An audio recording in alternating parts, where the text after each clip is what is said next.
Ողջույն, արժանապատիվ հայրենակիցներ, ռուս-ուկրաինական պատերազմը դադարեցնելու շուրջ բանակցությունները շարունակվում են, և Ռուսաստանի արտաքին գործերի նախարար Սերգեյ Լավրովը ուկրաինական ճգնաժամի կարգավորման բանակցությունների նախապայմաններում նշել է, որ Ուկրաինան պետք է փոխի իր սահմանադրությունը, նոր սահմանադրությամբ Խերսոնի, Դոնեցկի, Լուգանսկի, Զապորոժիայի մարզերը պետք է ճանաչվեն որպես Ռուսաստանի անբաժան մաս։ Ուկրաինայում պետք է տեղի ունենան նախագահական ընտրություններ,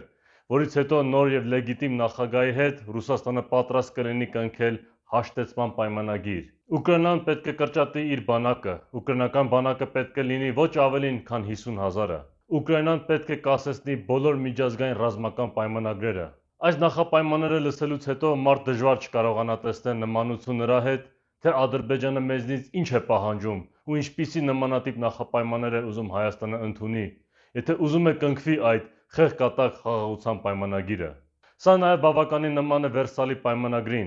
որը առաջին աշխարհամարտի հաղթողները ստիպեցին Գերմանիան ստորագրի 1919 թվականին Վերսալում,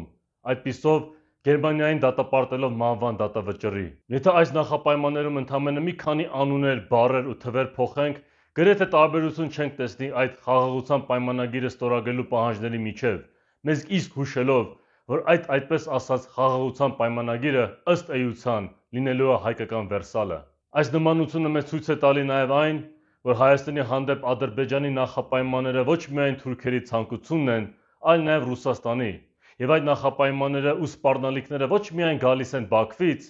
այլև ավելի հեռու տեղից՝ Մոսկվայից։ Սրանից կարող ենք հետևություն անել, որ Ռուսաստանը խորամանկորեն շարունակում է իր կայսերական ու նվաճողական քաղաքականությունը։ Կարելի է ասել, որ Կրեմլը մեզ հետ է խոսում Բաքվի բռնապետի շուրթերով։ Ուկրաինայի դեպքում կարող է ավելի դիպուկ լինել, իսկ Հայաստանի նկատմամբ իր նախապայմանները պետք է անուղղակիորեն ասել, քանի որ դե յուրե Ռուսաստանը մեր ռազմավարական դաշնակիցն է։ Սակայն այս ամենը մեզ կրկին անգամ ապացուցում է այն, որ Կրեմլը մեր մեջքի հետևում նենգաբար մեր դեմ դավեր է նյութում, և իրականում ռուս-թուրքական դաշինքը առնվազն 2016 թվականից կրկին անգամ վերականգնվել է Հայաստանի անկախության դեմ, որտեղ միջազգային սիոնիզմը գործում է ստվերում։ Ամեն դեպքում Հայաստանը չպետք է ստորագրի ոչ մի խաղաղության պայմանագիր, մինչև նորից ուժի գործոն չդառնա և իր թշնամիներին ջախջախելով չվերականգնի իր նախկին համբավը որպես հաղթանակող բանակ ու պետություն։ Օրեցօր ակնհայտ է դառնում բոլորին, որ մեր պետությունը կանգնած է տնտեսական համընդհանուր փլուզման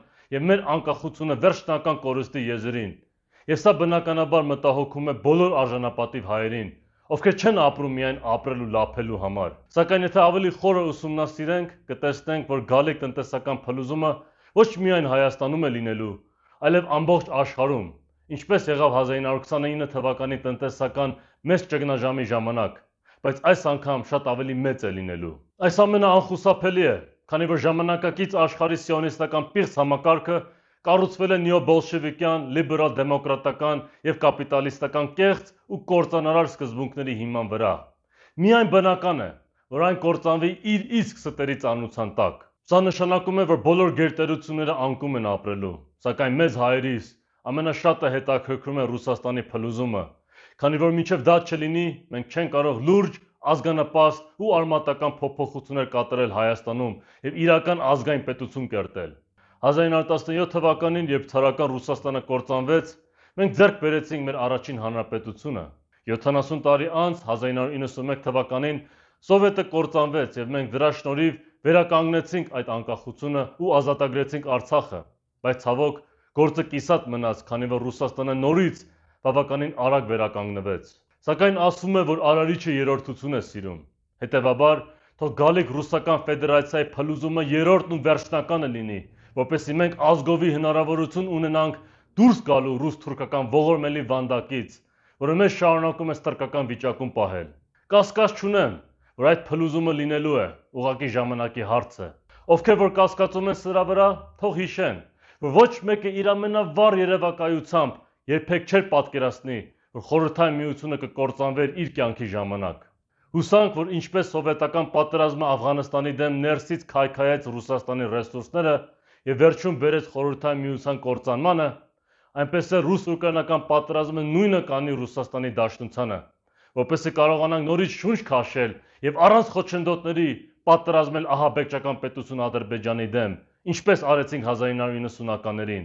թեպետ այդ ժամանակ էլի որոշ խոչընդոտներ կային Մոսկվայի կողմից։ Մեր անկախության պայքարի համար սա չափազանց կարևոր է,